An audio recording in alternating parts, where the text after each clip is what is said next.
વડોદરા શહેરના ઐતિહાસિક અને હેરિટેજ મહત્વ ધરાવતા માંડવી હેરિટેજ સંબંધિત વિવિધ મુદ્દાઓ અંગે માહિતી મેળવવા માટે આજરોજ વિઠ્ઠલ મંદિરના પૂજારી શ્રી હરિઓમ વ્યાસ મહારાજ દ્વારા વડોદરા મહાનગરપાલિકા મુખ્ય કચેરી ખાતે માહિતીના અધિકાર અધિનિયમ આરટીઆઈ હેઠળ અરજી કરવામાં આવી। આમાં માંડવી હેરિટેજના સંરક્ષણ, જાળવણી તથા સંબંધિત પ્રશ્નોને લઈને રજૂઆત કરવામાં આવ્યા। વધુમાં હરિઓમ વ્યાસે જણાવ્યું કે વિરાસતથી વિકાસ જે બજેટનું નામ આપવામાં આવ્યું છે વર્ષ 2026નું, એ ખરેખર એવું લાગે છે કે વિરાસતથી વિનાશ એવું લાગી રહ્યું છે।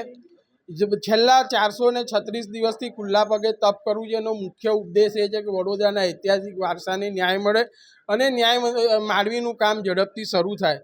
તો આજે 436મા દિવસે પણ ગ્રાઉન્ડ લેવલ પર માંડવીની કામગીરી ઝીરો છે અને મહાનગરપાલિકાના કમિશનર સતત કહે છે કે ટેકનિકલ કારણોને લીધે માંડવીનું કામ થઈ શકતું નથી।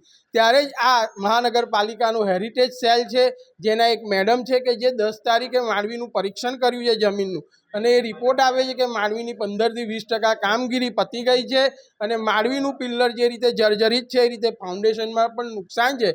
તો આજે જે મહાનગરની કમિશનરને જે વાતની ખબર નથી એની માહિતી જ્યારે હેરિટેજ સેલ આપી રહ્યું છે અને એમની વાતોમાં જે કોન્ટ્રાવર્સી થઈ રહી છે, તો આજે જે હેરિટેજનું કામ સવાની હેરિટેજને સોંપ્યું છે હજી પણ કામગીરી થતી નથી।